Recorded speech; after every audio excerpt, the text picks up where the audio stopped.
to Ghost Pirate Entertainment. I'm your host, Kanan Becker, and today we do a deep dive into the greatest vampire movies of all time.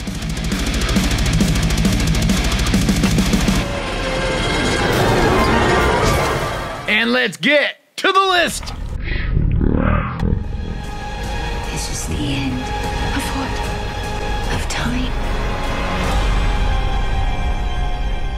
Byzantium is a 2012 vampire horror movie. Directed by Neil Jordan, it stars Gemma Arterton, Saoirse Ronan, and Sam Riley. Residents of a small coastal town learn with deadly consequences the secret shared by two mysterious women who have sought shelter in a local resort. There comes a time in life when secrets should be told. You've got secrets, haven't you? This movie is fantastic. It's gorgeously shot. I love the pacing of it and style, just this kind of elegant way of unfolding this story. There's narration at times, just the way it's told and how it jumps between two different timelines seamlessly, to be honest. Like, it doesn't feel clunky whatsoever. And a lot of movies, when they switch timelines like that, it kind of leaves you kind of feeling disoriented for a second, but this doesn't do that. It just, the way they cross over from one to the next feels really fluid and makes a lot of sense. The entire cast just do a fantastic job in it, but besides the few that I mentioned, it also has Caleb Landry. I've become a fan of his ever since I saw him star in Brandon Cronenberg's movie Antiviral. He's just this really charismatic figure that I think jumps off the screen because he has a small role in this movie, but he makes the most of that performance, makes the most of that role. In a lot of ways, I think the second half of this movie is really made by his performance. But I'm just blown away how underrated this movie is, how I had still never heard of it until watching it recently. And it's just so well done, really captures that vampire lore and legend and puts a really kind of unique spin on it. So if you've never seen this one, I highly recommend you get on it and check it out.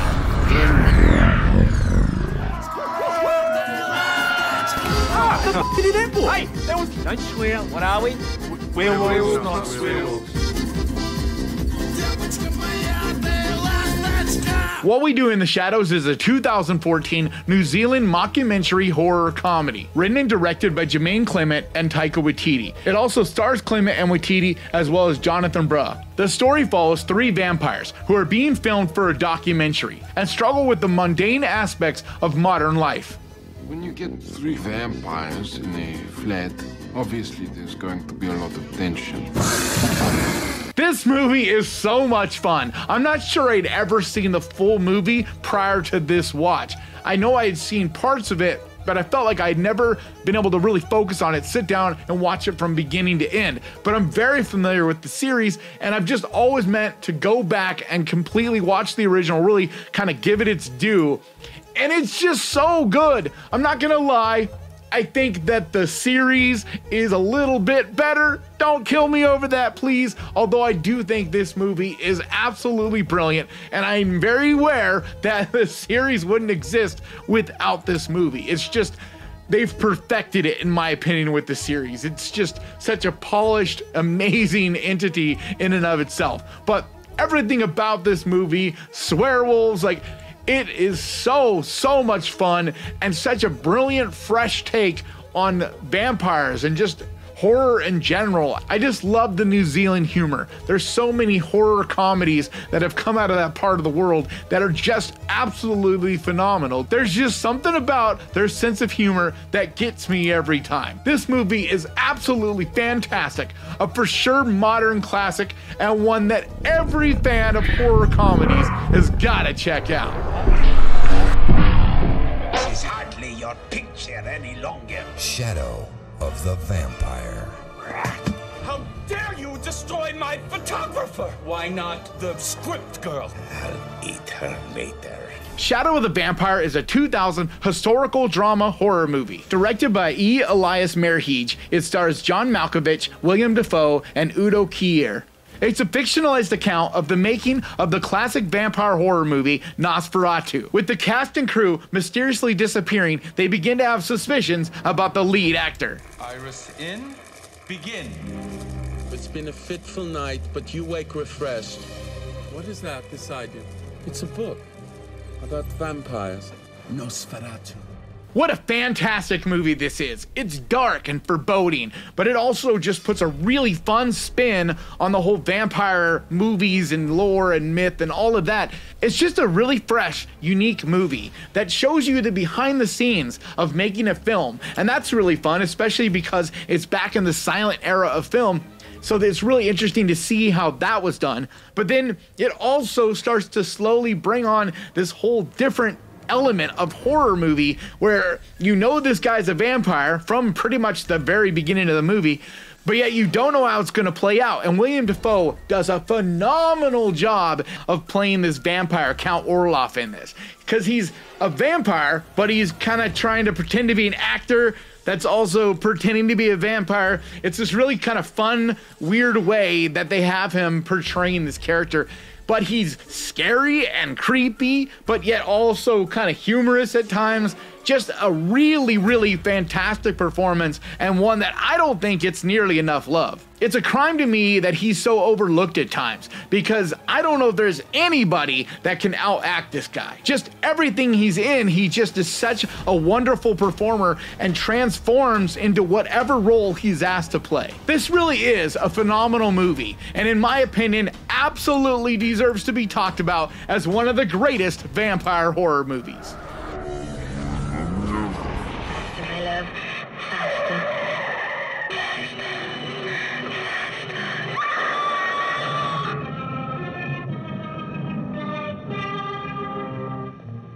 Daughters of Darkness is a 1971 erotic vampire horror movie. Directed by Harry Kumel, it stars Delphine Seyrig, Daniel Ouimet, and John Carlin. While passing through a vacation resort, a newlywed couple encounters a mysterious, strikingly beautiful countess and her assistant.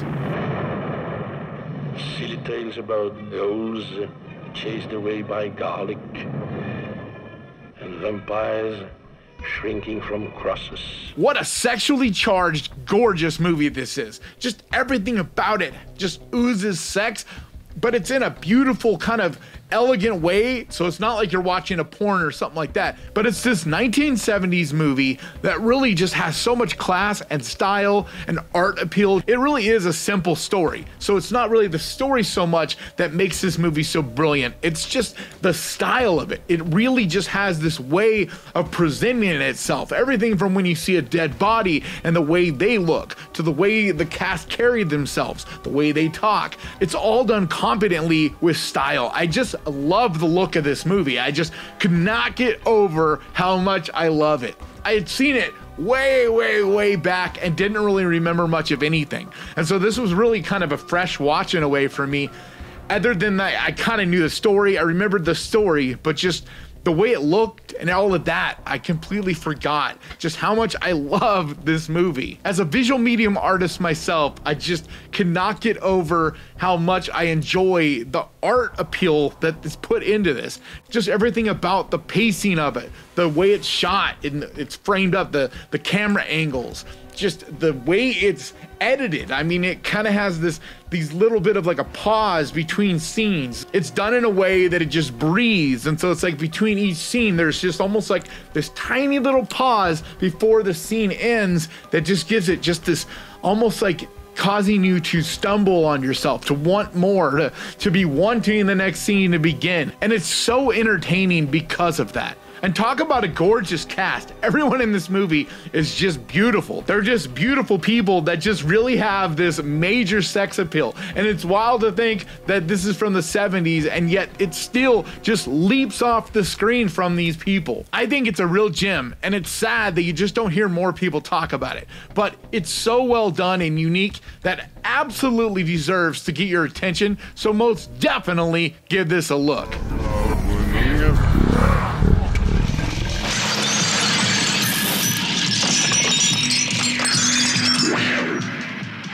The Hunger. The Hunger is a 1983 erotic vampire horror movie. Directed by Tony Scott, it stars Catherine Deneuve, David Bowie, and Susan Sarandon. A love triangle develops between a beautiful yet dangerous vampire, her cellist companion, and a scientist. And life signs terminate right here.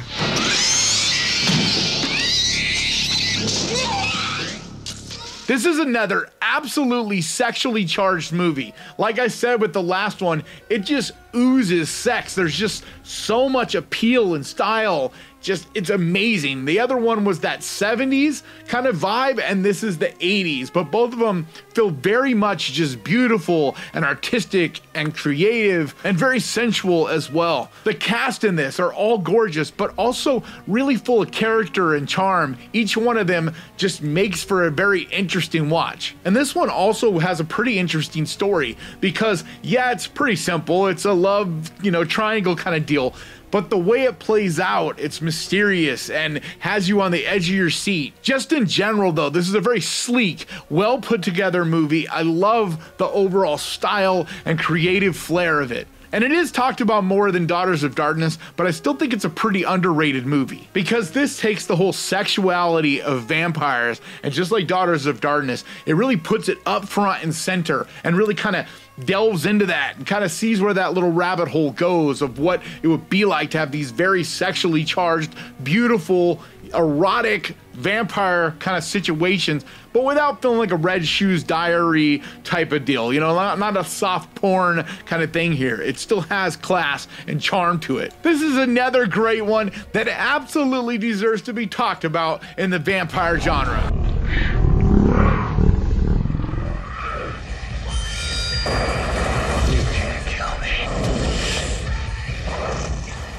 John Carpenter's Vampires. Vampires is a 1998 neo-western action horror movie. Directed and scored by John Carpenter, it stars James Woods, Cheryl Lee, and Thomas Ian Griffith. Recovering from an ambush that killed his entire team, a vengeful vampire slayer must retrieve an ancient relic that would allow vampires to walk in the daylight. Forget whatever you've seen in the movies. It's not like they're seducing everybody in sight with cheesy Eurotrash accents, all right? They don't turn into bats. Crosses don't work. If you want to kill one, you drive a wooden stake right through his heart. I know I'll probably get some shit for this pick because for whatever reason, this movie gets a lot of hate every time I've talked about it on this channel. But I think it's great, man. It's a lot of fun and absolutely badass. It very much feels like a Western. It has that shoot 'em up, Old West kind of vibe, but yet you're also dealing with a modern day world and vampires. I love the invention, the weapons, the different things that they come up with. There's just a lot of creativity involved in the way they kill these vampires, and just the whole movie in general. It has this real slick, interesting, yet dirty Old West vibe to it. And the way it's shot and looks just feels very Carpenter-esque. Everything from the pacing of it and the music. I mean, he did do the soundtrack, but it just feels very much like a Carpenter movie. That's why it does surprise me how much I hear people say negative things about it. Yes, it's a little campy. Yes, there's a little bit of cheese to it, but that just makes it fun. It's kind of like Escape from New York. Yeah, there's some cheesy, kind of hokey things here and there, but overall, you're in for a great action-packed, fun time. This film is a fun ride that I think is definitely worth taking. Welcome to slavery. No thanks. I already had a wife. From dusk till dawn. From Dusk Till Dawn is a 1995 action horror movie directed by Robert Rodriguez and written by Quentin Tarantino. It stars Harvey Keitel, George Clooney, Quentin Tarantino, and Juliette Lewis. The plot follows a pair of American criminal brothers who take a family hostage in order to cross into Mexico, but ultimately find themselves trapped in a saloon overran by vampires. We might be in trouble. There are a bunch of fucking vampires out there trying to get in here and suck our fucking blood. So I hope you've seen this movie, because just the fact that you're watching this video and seeing me talk about it as a vampire movie kind of spoils a little bit of this movie's magic. Because I went into it not knowing the twist, not knowing that this is literally like two movies that split in the middle and are just kind of seamed together. Because I remember going in and just being absolutely mind blown, had no idea of what I was getting in for. No idea that it was going to turn into this full blown, just absolute chaos vampire movie. Because the first half is very much like a shoot 'em up, bank heist action kind of movie. And then the second half, on a dime, just completely switches into this survival mode, fighting off the most crazy, over-the-top vampires that you can imagine. But this movie is so much fun. It's shot and the style of it feels very much of like that exploitation 1970s movie style that Quentin Tarantino obviously loves and has done a lot in his movies. There's always a bit of that, you know, kind of infused into whatever project he's working on. But the gore and the violence and the special effects are just outstanding, so entertaining. And not only did Savini do fantastic special effects work in this, he's also acting in it, and it's really fun to watch him in this role. Everything from his little penis derringer that pops out, like, this movie has so much character, so many iconic scenes, and to this day, I would argue that Salma Hayek with the snake is still the hottest woman I have ever seen in a movie.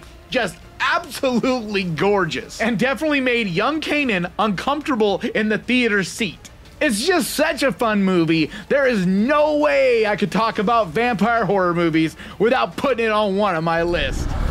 Bring the new Pray for daylight. The night has its price. Near Dark is a 1987 neo-western horror movie. Directed by Catherine Bigelow, it stars Adrian Pasdar, Bill Paxton, and Lance Hendrickson. The plot follows a young man in a small Oklahoma town who becomes involved with a family of nomadic vampires. I'm gonna separate your head from your shoulders. Do it fast. All right. The time's roll. What a fantastic movie this is. It's one of those movies that really just sticks out from the 1980s as being just so well put together. It's really crazy though to me because this was probably the #1 most requested movie for part 2, and yet you barely ever hear about this movie. It definitely wasn't one that was talked about in the 80s. It wasn't until more recently that it started to grow a cult following. And as much as I felt like I've seen it back in the day, I didn't remember much of it, so I had to rewatch it.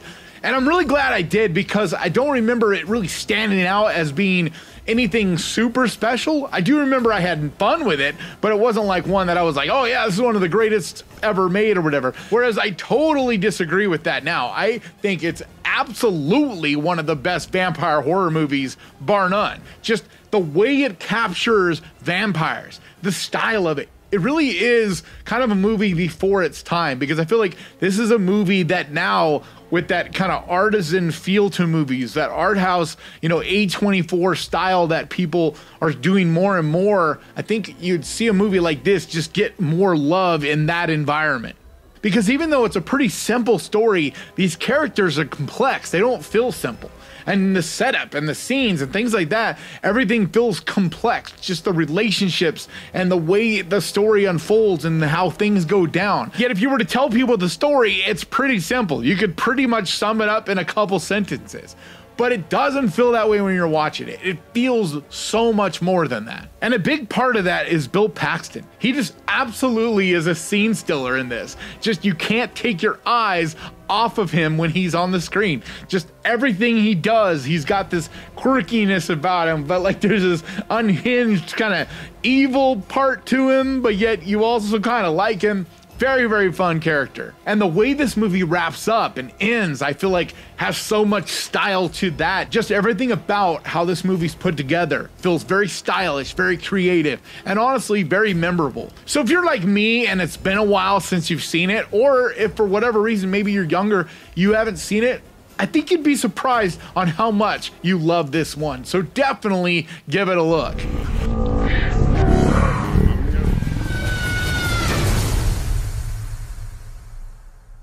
Vill du bli ihop med mig? Let the Right One In is a 2008 Swedish romantic horror movie. Directed by Thomas Alfredson, it stars Lena Lederson, Care Hedenbrandt, and Patrick Ridmark. The story's about an overlooked and bullied boy who finds love and revenge through Ellie, a beautiful yet peculiar girl.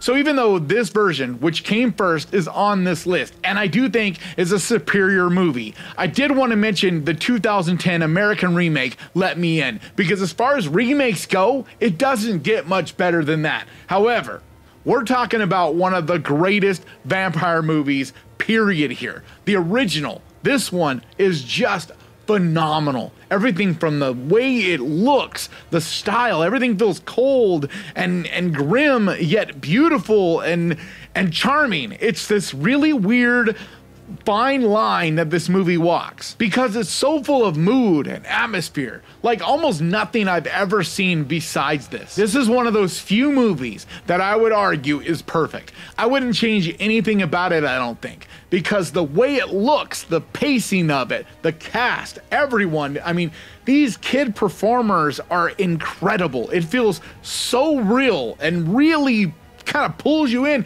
It is so believable, this environment that is created here. It feels lived in, like a universe that actually really exists out there somewhere. This really is a modern masterpiece, and without a doubt, one of the best vampire horror movies, period.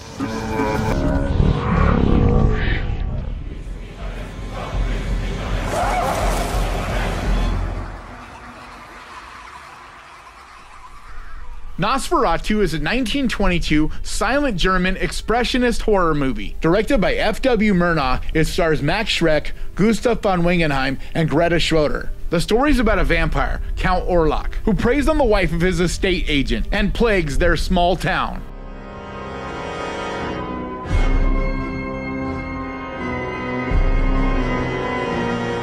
So the story of this movie and how it got made is very interesting because it is the first vampire movie. And I got a lot of grief once again about leaving this off the last list, but as much as I do consider this to be just an absolutely amazing work of art achievement because it is the first and all of that, it's kind of a boring watch, guys. I have watched this movie and it is good, it is interesting, right? But it is a little bit boring. So even though it is super important, it's not necessarily one of my favorite watches, but it is one of my favorites when it comes to the way it looks, the style of it, the pacing of it. It's just incredible, especially considering that nothing like it had been done before. And it's really interesting because they wanted to use the story of Dracula, but they weren't given permission. They weren't given the rights. People didn't see film like we do today. And so they weren't allowed to use it. So they had to kind of come up with their own thing. I don't know if this would stand up today per se, because I mean, it is Dracula. Like, it's literally the same story. They just named the characters a little bit different. I mean, other than that, there's not much between the two that is different. But I gotta say, Count Orlok is so incredibly creepy. And even though I consider the 1931 Dracula to be the better as far as the two original, so to speak, vampire movies, I think Count Orlok is definitely scarier, definitely creepier. And I mean, he is creepy to this day. Whereas when you see Bela Lugosi, as much as you may enjoy and appreciate his performance and all of that, right? I don't think anybody is going to say that he is scarier, he is creepier than Count Orlok. I mean, that is an absolutely horrifying look and style. So more of what this movie has accomplished and impacted and what it began is what puts it on this list. But as far as watchability, I mean, it's interesting, it's good, it tells an interesting story, but it is pretty boring, it is pretty slow, and it is a little bit hard, at least for me, to watch with those, you know, subtitles. Like, I prefer to hear voices, okay? Silent movies are just not necessarily my jam. But it is the OG, an absolutely iconic classic, a pioneer, and without a doubt, one of the greatest vampire horror movies ever made.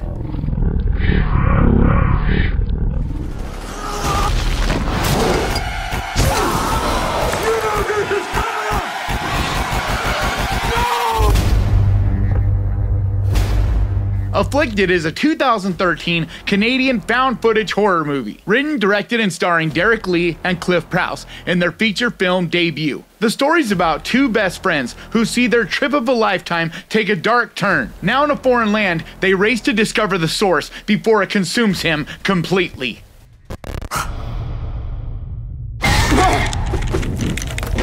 Oh my God. Derek. This is such a brilliant, refreshing movie because I've been a fan of vampire movies my whole life, pretty much, at least ever since I started watching horror movies.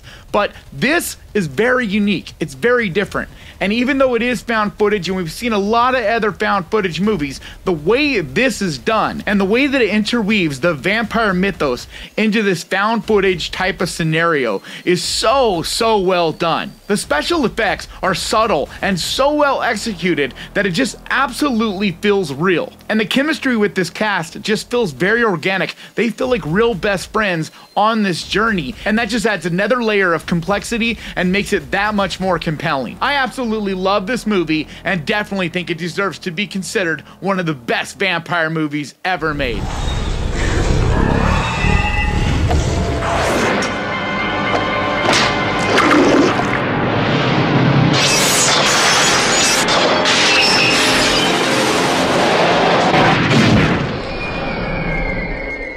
Fright Night is a 1985 supernatural horror comedy. Written and directed by Tom Holland, it stars Chris Sarandon, William Ragsdale, Amanda Bearse, and Roddy McDowall. The story follows young Charlie Brewster, who discovers that his next-door neighbor is a vampire. Now, we wouldn't want to wake your mother, would we, Charlie? Then I'd have to kill her, too. Right up! This is such a fun movie. It's one of my favorite 1980s horror movies ever. And it's very much a comedy as well. There's definitely a lot of humor throughout, but it has plenty of horror moments and just very iconic scenes, really enjoyable characters. It's really full of that preteen teenager adventure type of vibe to it as well that really made me buy in, especially from a young age, because it's the kind of movie that just makes your imagination run wild and you picture yourself in all these scenarios, and it just makes for a lot of fun. I really enjoyed too how they tied in the whole horror host, the late night horror host, that's really kind of becoming a lost art now. But back then it was still very much a thing. You had USA Up All Night and you had all these different networks still doing this up late at night horror host on the weekends. This is a real 1980s classic and an absolutely iconic vampire movie. Take her, Louis. End her suffering and yours. But do not doubt, you are a killer. I want some more. Interview with the Vampire. Interview with the Vampire is a 1994 gothic horror movie, directed by Neil Jordan and based on Anne Rice's 1976 novel of the same name. It stars Tom Cruise, Brad Pitt, and Kirsten Dunst. The plot's about a vampire who tells his life story: love, betrayal, loneliness, and hunger.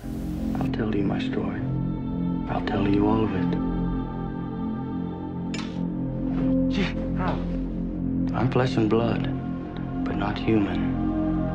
I haven't been human for 200 years. I'll never forget seeing this in theaters for the first time because it was just such an epic journey and adventure and refreshing and unique. It really takes this dramatic mood and atmosphere and puts it on display because this movie just has so much style to it. That for me is what always has stuck with me about this movie, is just its overall energy and just the way that it unfolds. I've always really enjoyed biopics, movies that just kind of tell someone's entire life story. And to see that through the eyes of a vampire, I just find that so fascinating. And it's so well performed too. This cast is just absolutely iconic, just brilliant. And as much as this movie does have like this romantic flash and flair and sensibility, it still leans into the horror at times. There's some very intense, creepy as hell scenes, but everything is so well put together and constructed, and you could just really see the attention to detail in this movie. The journey that this movie takes you on is absolutely epic,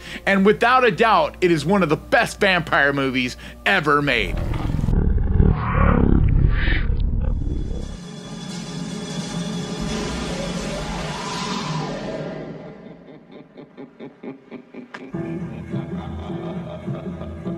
Bram Stoker's Dracula is a 1992 gothic horror movie, directed by Francis Ford Coppola and is based on the 1897 Bram Stoker novel Dracula. It stars Gary Oldman, Winona Ryder, Keanu Reeves, and Anthony Hopkins. The centuries-old vampire, Count Dracula, comes to England to seduce his barrister Jonathan Harker's fiancée Mina and inflict havoc on the foreign land.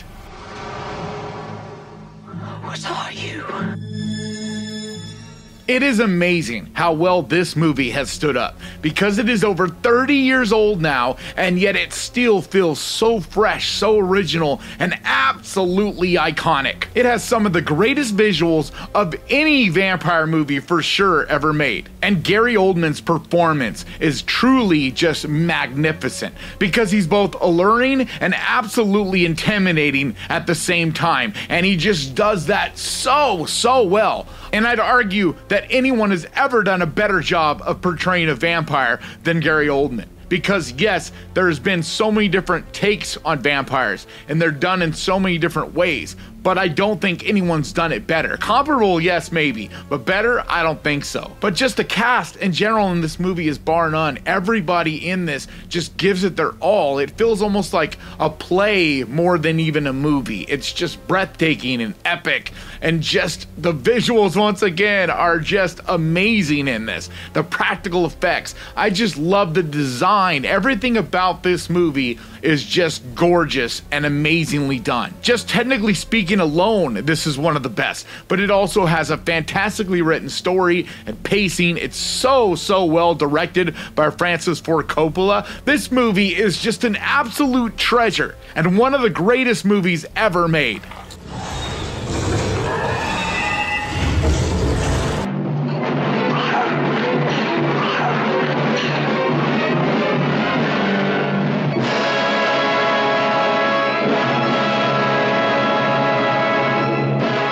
Horror of Dracula is a 1958 gothic horror movie, released by Hammer Film Productions and directed by Terence Fisher. It's based on Bram Stoker's 1897 novel of the same name and stars Christopher Lee, Peter Cushing, and Carol Marsh. Jonathan Harker takes a job at Count Dracula's castle while hiding his true intentions, but Harker is shocked to meet a woman who claims that she is a prisoner and begs for his help. But he unwisely puts her out of her misery and suffers the wrath of Count Dracula. You must help me. You must. You're my only hope. You must. I'll help you. I promise.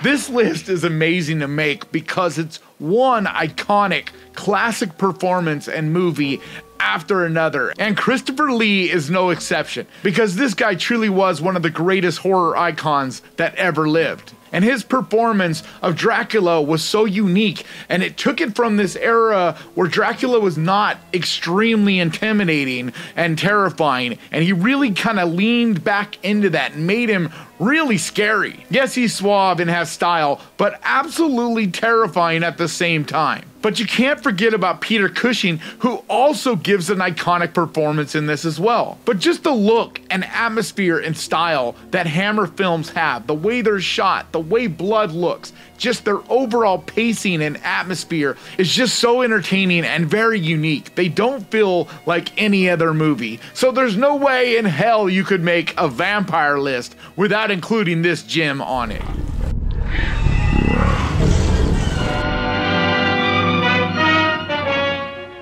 I am Dracula.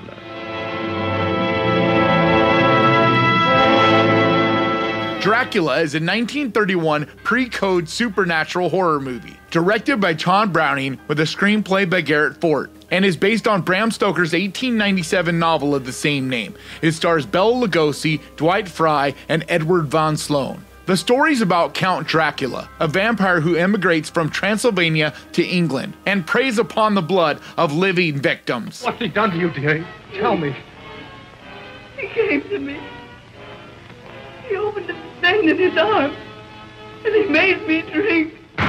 This movie and Bela Lugosi's performance are truly iconic, and they really are groundbreaking and pioneered what we know today as vampires. because prior to this, there definitely wasn't really what we would think of as vampires. Because you did have Nosferatu, but that was a very scary, very different type of vampire. This was the Count. He was seductive and yet intimidating and scary. Because yes, we had seen the scary vampire, that side, but we hadn't seen the seductive, elegant, classy type of vampire yet. The one that would woo a woman and had that power, that way to like send those signals kind of thing and make them fall in love with him, make them turn their neck and be like, bite me, Dracula, you know, that kind of thing.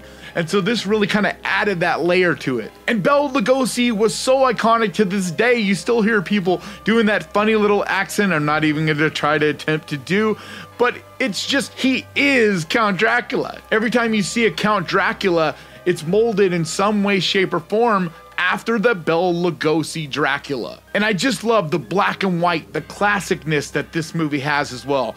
I know that the classic black and white is not for everyone, I get it. But if you can take the time to slow your mind down and appreciate the classics, it really helps to inform why horror is the way it is today. It's the building blocks of what makes this genre so amazing. And this is what really popularized vampires. This is where we got so many of the different famous tropes. This movie really is groundbreaking. There are so many techniques and so many things that were pioneered in this film. I could go on and on and on about it, but I'm telling you, this movie is brilliant and definitely deserves to be on any vampire list. You're one of them, aren't you?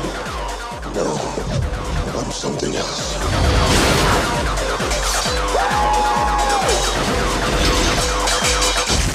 Blade.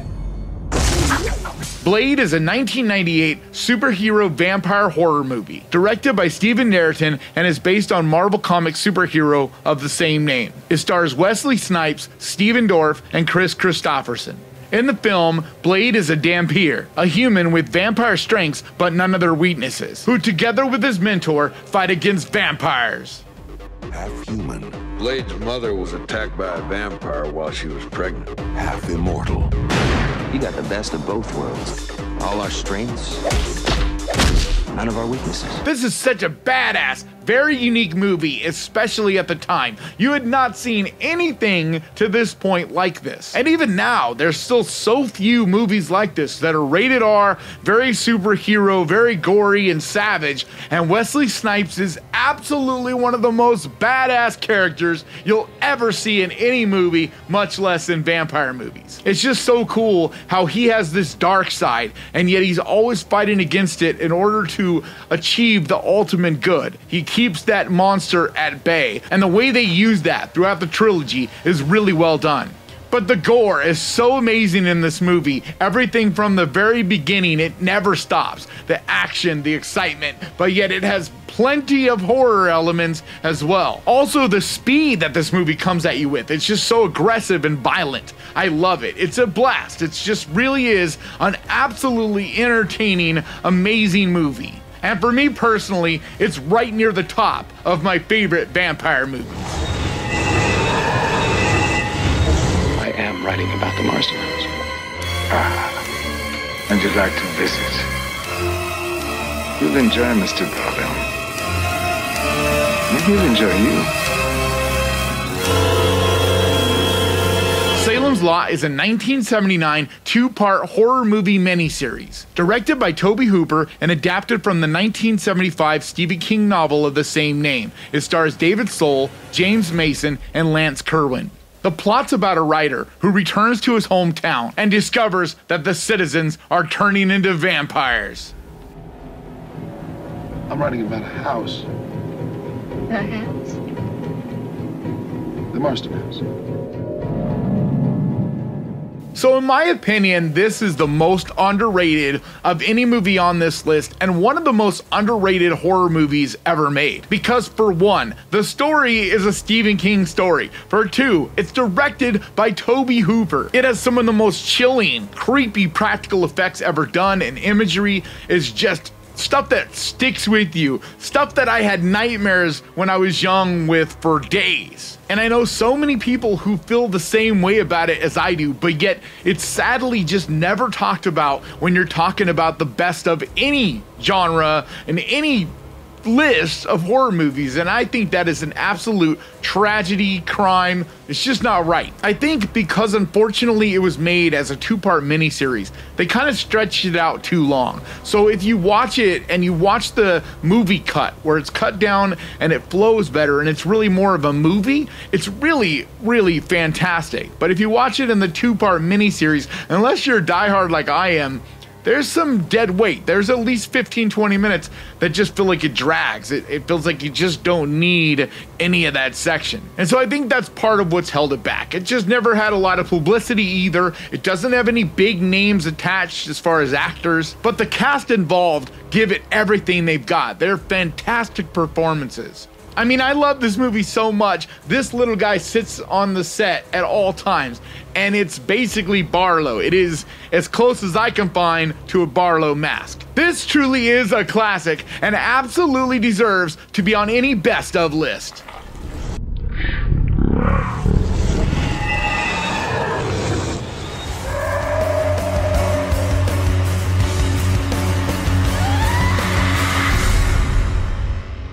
"30 Days of Night" is a 2007 horror movie. Directed by David Slade and is based on the comic book miniseries of the same name. It stars Josh Hartnett, Melissa George, and Danny Houston. After a small Alaskan town is plunged into darkness for a month, it is attacked by a gang of bloodthirsty vampires.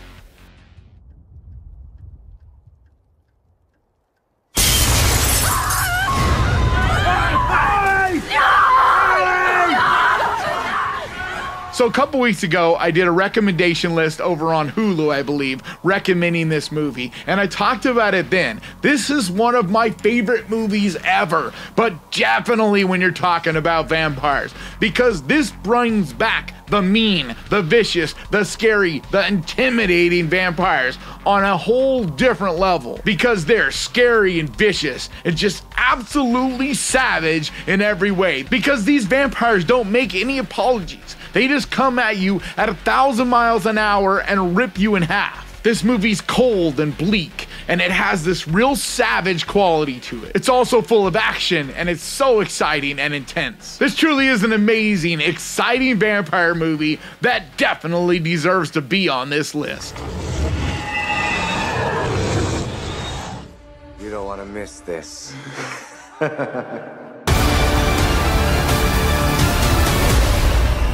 You smell like garlic.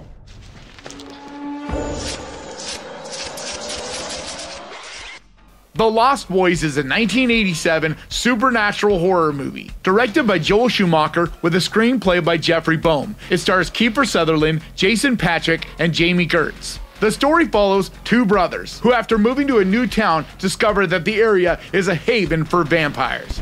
Drink some of this, Michael. Don't. It's blood. Michael.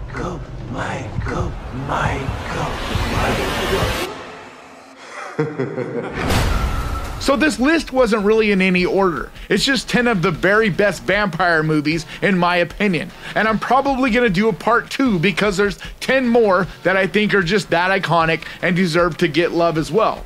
But if there really is any order to it, my number 1 vampire movie is The Lost Boys. Because this movie has everything that I love about vampire movies, and really horror for that matter. It gets violent, it gets brutal, but it's funny, it's fun, it's entertaining, it's full of action. It has some of the most cool, iconic, just absolutely amazing characters of any movie ever done. Because Kiefer Sutherland really epitomizes what a vampire is in this movie. He's cool, he's attractive, he's alluring, but yet he's also terrifying, scary, and not quite all there, not in a good way anyway, just definitely a streak of evil. But this movie is also fun and it's an adventure. There's so many iconic scenes. It's so well put together, directed, the pacing.